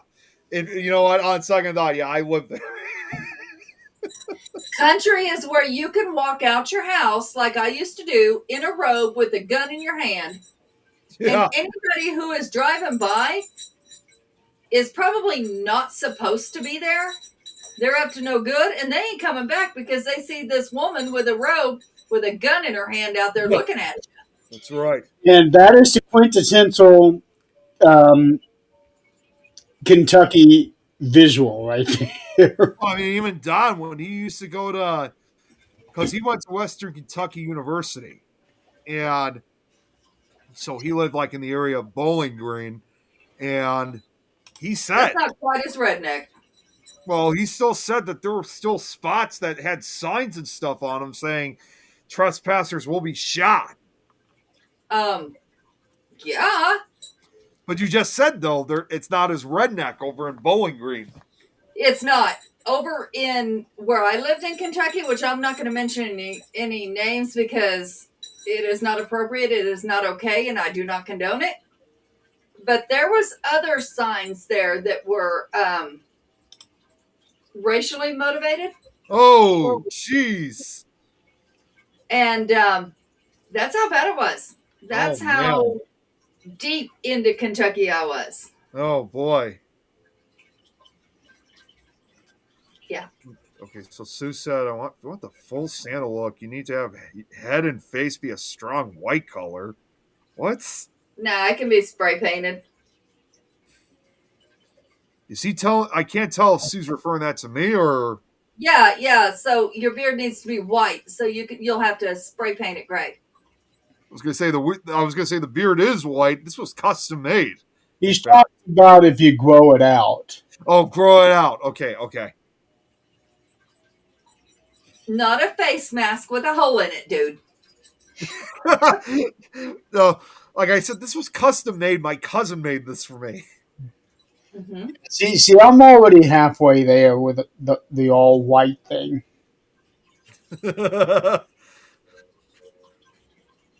Yeah. Okay, we are 10 minutes till the end of the show. Shit. Went by so quick. It has. It really has. Just felt like we just started like 20 minutes ago. I know. Tomorrow on 13th Dimension, be doing Christmas episode there. Got a lot of people that I've invited to be on. Now it's just a matter of seeing who actually shows up. I'll probably join for a couple minutes. Next week, actually the next 2 weeks, we will not be on here. Because that's Christmas Day, New Year's Day. Ain't nobody going to want to be on then. Yeah. But I will be doing a 13th Dimension next Friday, and this one I'm going to do it solo. Basically, I'll be doing like a year in review. So it'll just be me talking. Jill never got what my favorite pastime was. I don't think you ever said. I don't think you had a chance to say it. We were talking to what ours was while you were gone. Yeah. Remind me. So, I know this is going to sound up. So, exactly what we mean by pastime. Like, what was your favorite thing about Christmas when you were a kid? Well, first off, what was your favorite thing that you did? Or like maybe a tradition you did or some special event? Like for me, it was talking about the casserole that my mom made for Christmas morning. I would just have to say, believe it or not, it probably would have to be Christmas Eve itself, the night before, where it just had this kind of like dreamlike feel to it. Like you really felt like as if you were in one of those kind of Christmas movies. It just felt so positive. I always enjoyed just the trying to think of the best way I could describe it. Just enjoy I guess the peace, for lack of a better term. Just a carefree time to enjoy it. I mean, I still do today.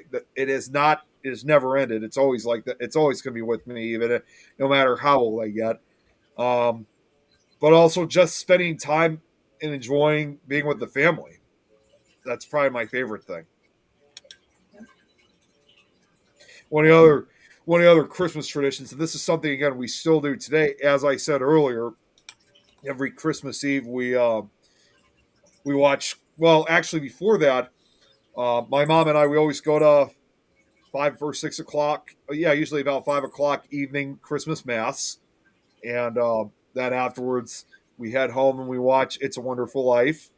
And after that, now this is something I doubt it probably broadcasts where you guys are.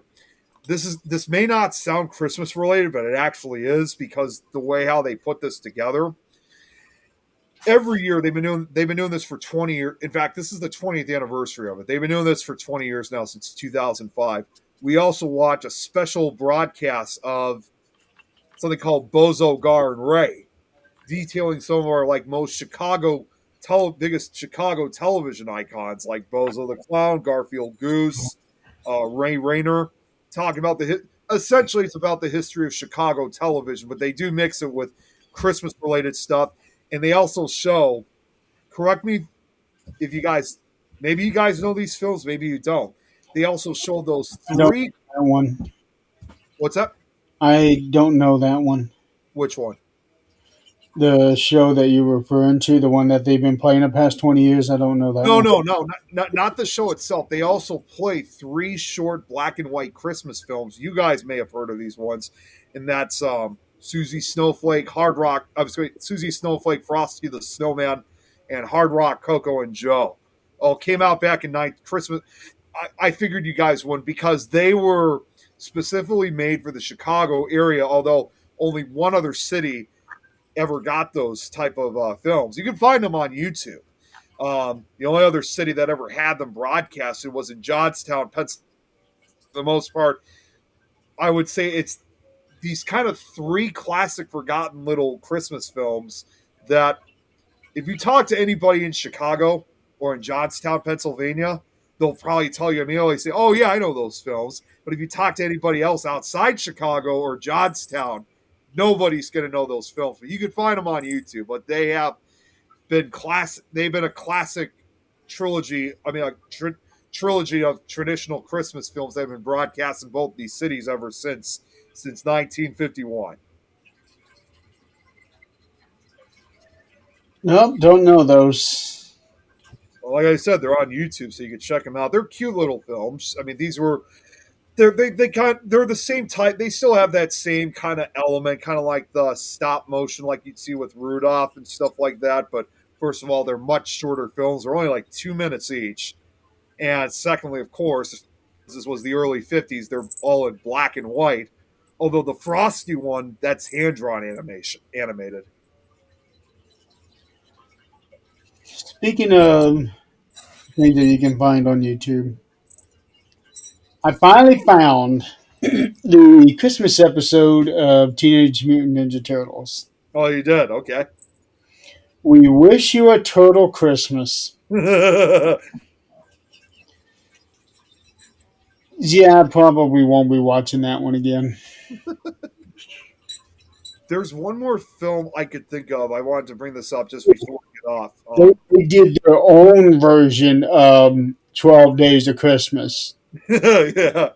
Partridge in a Pear Tree is pizza with pepperoni. Remember when Four calling birds is 4 manhole covers. Oh, jeez. Remember from Jenny from Ireland that she had so much on her plate, like she would say like everything that she'd been trying to do, and she always would end it saying, and a par tree and a pear tree. Remember that? She said that a long time ago. When Jenny from Ireland. There was one time, I don't know if you were on, but she said that this was like about 2 years ago, maybe even almost 3, where she said she had like a lot of stuff on her plate, and she said she would always describe everything that she had to take care of, leaving it with, and also a par tree on a pear tree, because she had so much on her plate. She had so much on her schedule. I don't remember her saying that, but a lot of people say that. Yeah. That usually means when you have so much going on in your life. Yeah. I was going to just say, there's one more Christmas film I could think of. I just wanted to throw this out. It's not only just a Christmas film, it's also involving music. And I wanted to ask you guys, you guys enjoy Trans-Siberian Orchestra, TSO? Trans-Siberian Orchestra. Haven't you heard of them? No. Jeremy? I have. Yeah. Did you ever see that they made this to me seems to be kind of almost like one of the kind of like a forgotten Christmas film. They actually made a film back in 1999 that was called Ghosts of Christmas Eve. It's only a 40-minute film, but it features Trans-Siberian. Like some of the classic songs that you guys have probably heard on the radio and stuff are featured in this particular film, like Carol of the Bells, Christmas Canon, the choir. Is it an actual movie or is it a concert film? It's a concert film. Okay.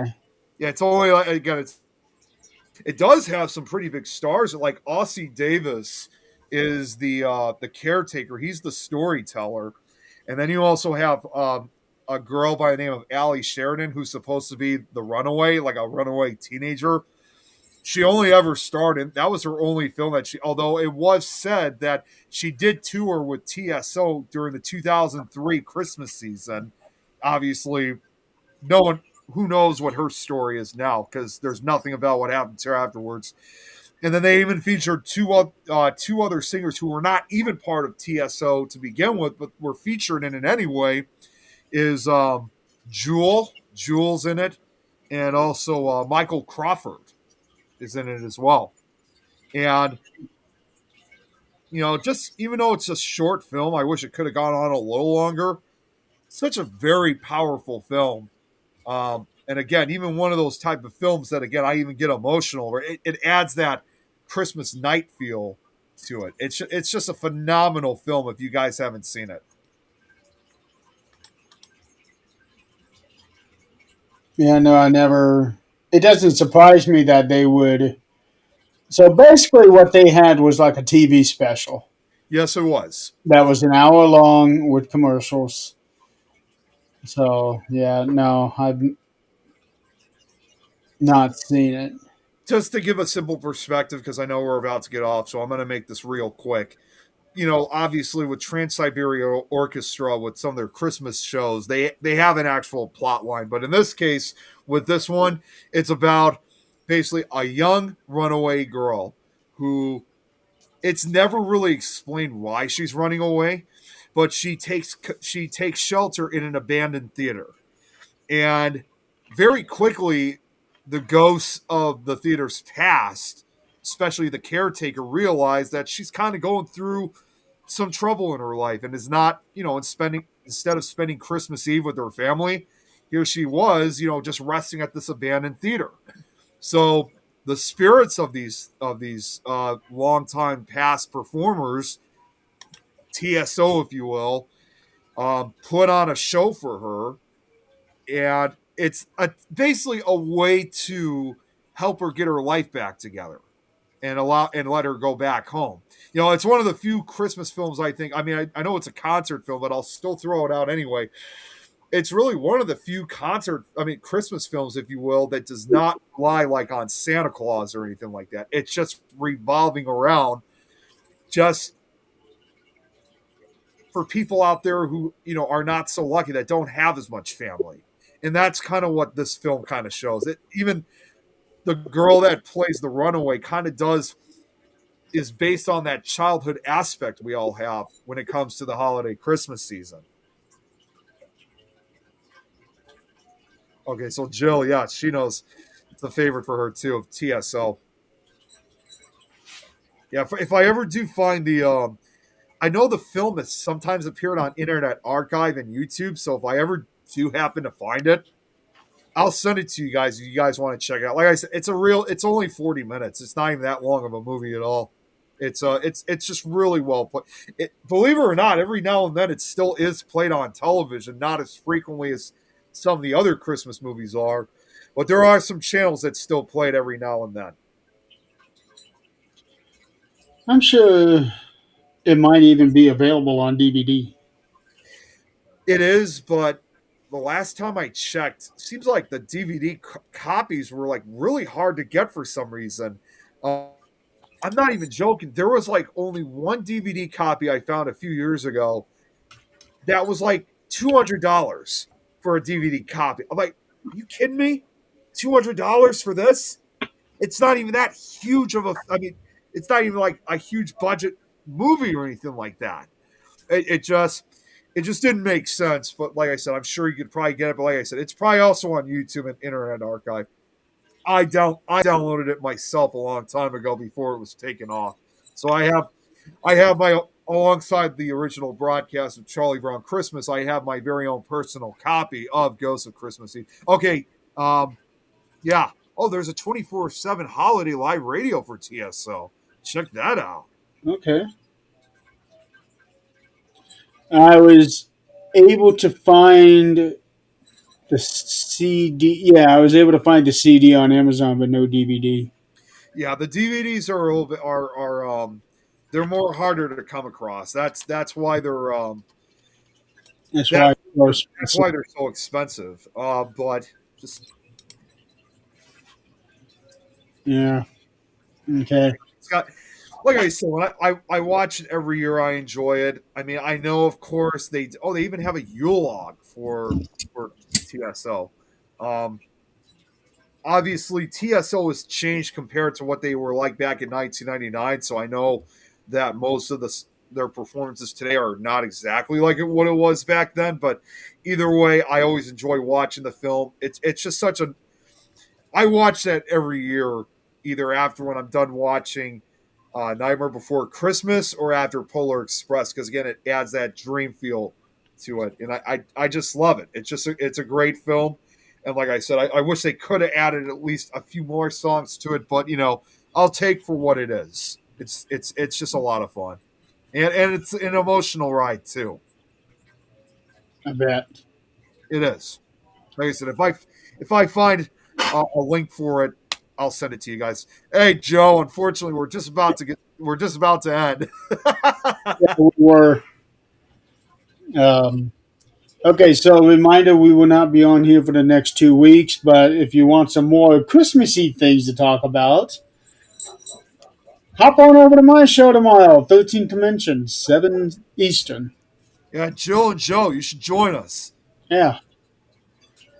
I'm only going to be able to have 10 people on, and I've sent out quite a few invites. So hopefully, Scott already messaged me today saying he's not sure if he's going to be able to come on.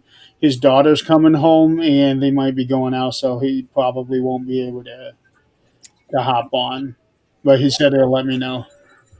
Let's not forget too, Mark Manley was also going to have people on his show on Monday, his and Wayne's show on Monday. So he's doing something similar in that case. I'm probably not even going to be home at that time. Yeah. Yeah, so I'll be on the road like I usually am. Joe said he didn't get the invite. Yeah, you did. It was in the chat. You are in the chat, aren't you? Yeah, he's in the chat. Okay, yeah. It's in the network chat. It's in the regular things chat. Yeah. It's all over the place. So, Jeremy, I have one final question. I'm sorry. I have one final question to ask, but yeah. Did you ever send a list of everyone who was going to be involved for the Christmas card exchange? Because I couldn't find it. You didn't tell me you wanted to be in it. Oh, I could have sworn I did. Nope. All right. Well, no, it's no big deal. I got 2 Christmas cards. I got yours, and then I also got Irene's, in fact. Okay. Yeah, no, you didn't tell me you wanted to be a part of it. Thought I did. It's no big deal. Can always wait till next year. It's fine. Yeah, because I write down in all my posts, you have to message me if you want to be a part of it. I am not going to assume that you do. That's right. Yeah. All right. Better luck for lesson learned. Better luck for next year. You never told me. I could have sworn I did, but that's why I'm saying better luck for next year. Yep, better luck next year. But I also started early this year too. Yeah. Well, like I said, at least I got 2 Christmas cards from you guys, so it's better than nothing at all. That's good. Yeah, I'm surprised. I was kind of surprised you didn't message me saying that you want to be a part of it, but I figured you had your reasons. I honestly, with so much that I've had going on my plate, I honestly just don't think I'd have enough time to really work on Christmas cards. So I just thought to myself, it can wait till next year. I'm not in a terrible rush. I remember one year you didn't send cards out until after Christmas. No, I did send some of them before Christmas, but some of them were just arriving really late. But yeah, no, there were some others. Yeah, you're right that I was late on. Yeah. This year's been crazy. Yeah, it's just there's Yeah. just been a lot. I mean, especially with me. In fact, actually, right now, I'm just gonna say my mom's actually ill. She might actually have pneumonia. Actually, Kate has that too. A lot of people have been getting sick. So, you know, in other words, as much as I would have loved to participate in the Christmas card exchange, especially with this situation right now, it's perfectly clear I got enough to worry about. Well, tell your mom that I said I hope she gets better. Yeah, she was at the doctor's earlier today. I haven't spoken to her since, so when I get off after this, I'm going to check to see how she's doing. I'm also going to check in with Kate too, because like literally when because Kate told me she was not feeling so good a few days ago, and I checked in with her earlier today, and she said might have to go to the emergency room, might have pneumonia. I was like, oh my god, like that's exactly what my mom got. You might have the same thing as she has, so it just scares Pneumonia me is a lot. pretty common this time of year. It's how you treat it that Yeah, I makes a know. difference in what happens. I know, but Really again, hard when it's very cold out and you have to get out, and that's not the best thing for you. And I Walking pneumonia is think normal. it's one right after another for her. I know it really Yeah, is. and walking pneumonia is something that most people get thinking it's a cold, still go to work. They're perfectly fine. They just feel like shit. And then if they continue, it turns into a lot worse. Yeah, that's exactly what happened with my mom. She couldn't even go to work yesterday or today, so It was probably walking pneumonia. I it thought she was probably is. I thought both your parents were retired. So my dad is, yes, but my mom, in a way, she's retired from like what she used to actually do, but now she works for a. There are times where she's allowed to work at home. Other times she does have an office where she works for a school called Brightmont Academy, and Brightmont Academy actually brings in students who are disabled and stuff, especially those with autism and Asperger. So it's one of those schools. This is not a job that she wants to like work for the rest of her life. Just in a way to, I guess, earn some extra income, if you will. So I don't think she's going to be doing this like for a very long time, but she has been doing it for the last 5 or 6 years. Okay. Yeah, but like I said, right now she's going through a rough time. But yes, thank you, Jill. I appreciate that. I do hope she does feel better. I also hope the same too that Kate gets better as well, because she's having the exact same sickness as my mom is. So healing and prayers goes out to both of them. And yeah, Joe, I know you hibernate during this. I sometimes hibernate too. I do too. Oh, hibernation's a wonderful thing. I'm not even joking. Like 2 days ago, I was so tired from work, I took a nap, and I must have woke up like it must have been around like 2 o'clock. And when I woke up, it was already 7 o'clock. But even then, it's like I didn't want to wake up. I just wanted to go back to sleep. It's hibernation for a reason. AJ, is your cat moving? That's how I feel whenever I wake up every morning. Here it's like I don't even want to go up. I just want to shut my eyes and keep on sleeping. That's how I feel when I have to get up for work. Yeah, well, we all got to get up and work. Yeah. Oh, you mean David Childress, Jill? Oh yeah, I saw what happened to David. I saw he got infected with COVID. Yeah, that was David. Yeah, I for hope. a long time either, and then I got it. It wasn't serious. Well, either way, we wish David the best too. I hope he gets better soon too. He'll be fine. He's too mean to get too sick. That's right. Hey, he fell down a flight of stairs. If he could do that, he could handle Who it. hasn't? Yeah, and then I had a little creative fun with that video. That was funny as hell. I was going to show that on Paranormal Mischief with Mary and Shane, because we always watch funny videos and stuff. I plan on showing that next time they do that. I had to do it. I couldn't resist it. I made it, and then I sent it to him. He just loved it. Joe says he doesn't get his truck back till December 30th. Jeez, but yeah, that's a great video though. Yeah.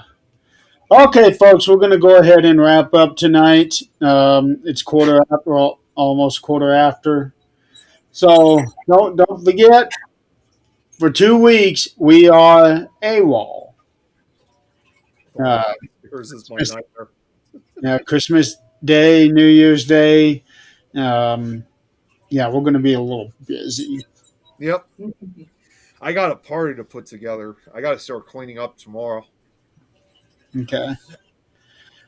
All right. Well, everybody in the audience, thank you so much for playing along with us. Stay safe out there. Stay warm, although it's going to get warm in some areas over the next few days. Merry Christmas to everyone. Happy New Year. Happy holidays. Happy whatever you celebrate. Am I leaving anything out?